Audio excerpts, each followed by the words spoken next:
Katika jiji la St. Petersburg, katikati ya mikutano mikubwa ya kiuchumi na macho ya dunia yote kuelekezwa Urusi, sauti ya rais wa Urusi Vladimir Putin ilisikika tena kwa uzito ule ule ambao umezoeleka tangu vita vya Ukraine vilipoanza zaidi ya miaka 4 iliyopita. Lakini safari hii kilichovutia hisia za wengi hakikuwa tangazo la kijeshi wala hatua mpya ya kiuchumi, bali jibu lake kwa mwaliko wa adui yake mkuu Volodymyr Zelensky. Kwa miezi mingine viongozi hao wawili wamekuwa wakizungumza kupitia vitisho, mashambulizi ya makombora na taarifa kali za vyombo vya habari.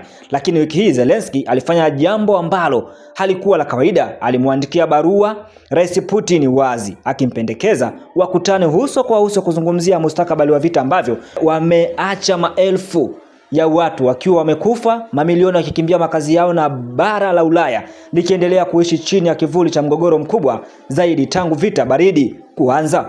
Hata hivyo, matumaini ya mkutano huo yalidumu kwa muda mfupi sana.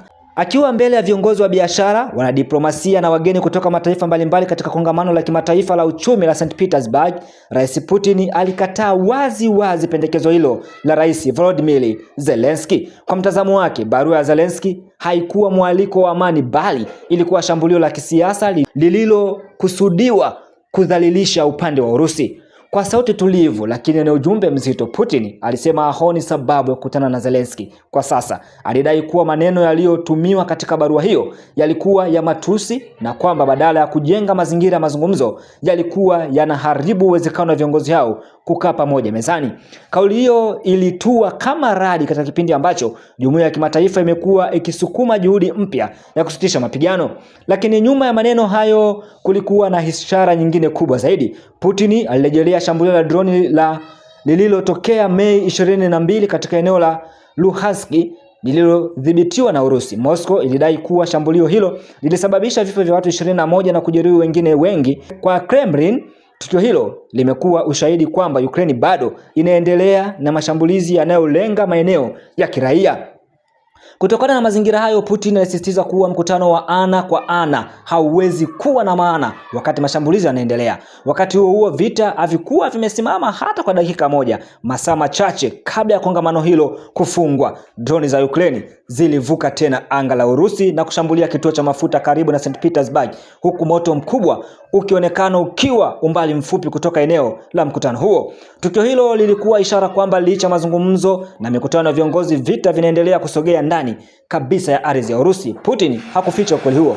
Alikubali kuwa mashambulizi ya droni za Ukraine yalisababisha madhara fulani ndani ya Urusi. Hata hivyo, aliahidi kwamba jibu la Moscow litakuwa kuimarisha zaidi mifumo ya ulinzi wa anga na kuongeza uwezo wa kuzuia mashambulizi hayo. Kauli hiyo ilionekana kuwa onyo kwa Kiev kwamba badala ya kugeuza msimamo, Kremlin inaandaa hatua ya kuimarisha mashine yake ya vita.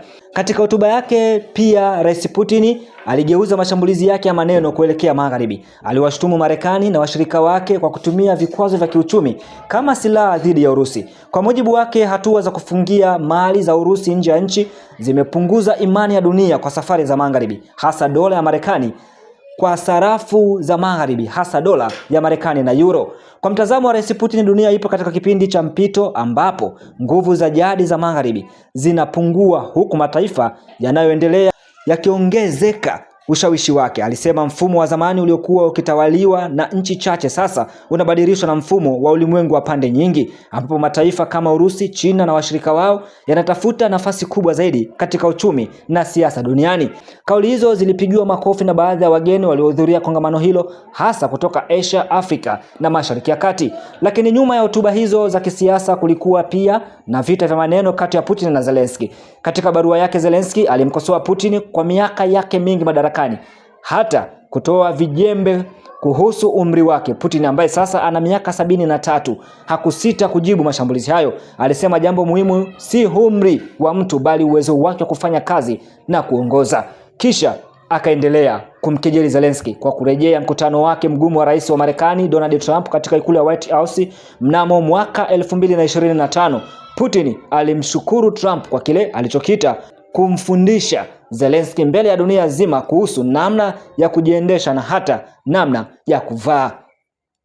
Maneno hayo yalionyesha kuwa licha ya vita vya ardhi, vita vya kisiasa na vya kisaikolojia vinaendelea kwa nguvu sawa. Wakati Putin akizungumza St. Petersburg, Zelensky naye alikuwa akitazama hali ya kimataifa kwa wasiwasi. Vita kati ya Iran na Marekani pamoja na migogoro mingine duniani imeanza kuvutia umakini wa Washington, jambo ambalo linaifanya Ukraine kuhofu kupungua kwa msaada na ushawishi wake katika ajenda za kimataifa. Ndio maana Kyiv imekuwa ikisisitiza haja ya mazungumzo ya haraka na usitishaji wa mapigano, lakini hata hapo Putin halibaki mgumu. Alikataa tena wazo la kusitisha mapigano mara moja. Badala yake alisema Urusi inataka suluhisho la huduma la kina, si mapumziko ya muda ambayo yanaweza kuruhusu pande zote kujipanga tena kwa ajili ya vita vipya. Kwa maneno mengine, Kremlin inaamini kuwa mwisho wa vita utapatikana tu kupitia makubaliano makubwa ya kisiasa yatakayolazimisha Ukraine kukubali baadhi ya masharti ambayo Moscow imekuwa ikisisitiza kwa muda mrefu.